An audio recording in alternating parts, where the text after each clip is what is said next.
I believe that the European Union is going through a major crisis of trust.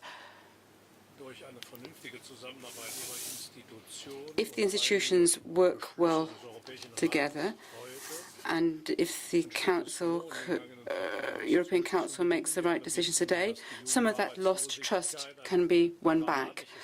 We know that youth unemployment is a dramatic problem in the EU. In some member states, youth unemployment is such that it is an earthquake that could destroy the social fabric. Over 50% youth unemployment in some countries.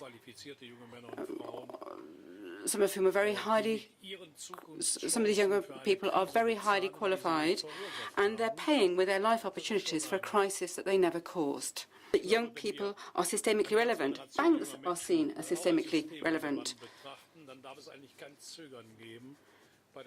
If young people are seen as systemically relevant, then there should be no hesitation in making the necessary resources available at national and EU level. I also pointed to energy policy, and it's important for more than one reason. Firstly, it's a social issue, because households on low incomes pay anything up to 20% of their available income on energy. So heating your flat becomes a luxury. Energy prices are increasing dramatically, and this hits the society's vulnerable hardest. If the estimates are right that €1 trillion are lost in revenue to the EU through creative accounting practices, well, even if we got half of that back, €500 billion, well, that would be €500 billion more for EU budgets. I don't think I have to spell out what that would mean in terms of easing the burden. It cannot be that there is insufficient transparency. Companies should provide country-specific reports showing where they make the profits and where they pay their taxes. And taxes should be paid. I think the measures needed are relatively straightforward. You can't have companies with their headquarters in a tax haven and not paying taxes, but having access to public contracts and getting support from European taxpayers' money. That is simply not on. There are companies that pay no taxes in Europe, but have access to public contracts.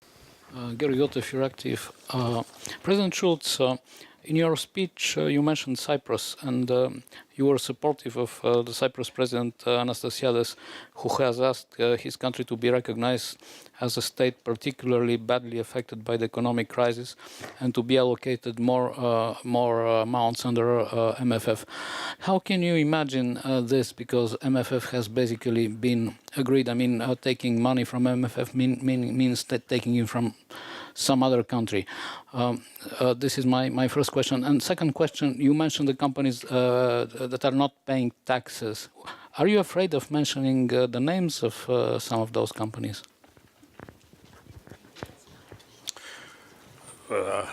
I think the companies who are very creative to avoid taxes are very known, and there's a long list in every member state. Secondly, on which is concerning the support for Cyprus, it's not necessary to take it away from other countries. The question is, are we capable to recognize, first of all, Cyprus as a country strongly affected by the economic crisis, and to consider them and to take them in the list of such countries who are in a deeper crisis because of this restructuring of the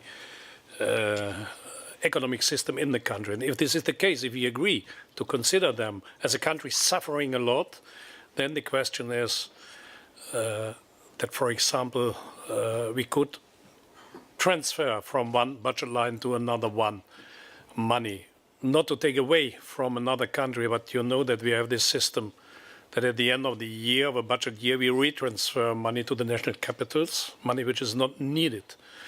And that we can anticipate, for example, in the frame of the years 14 to 20 money, which is perhaps foreseen for 17 and 18 to 2014. It's like with the youth initiative.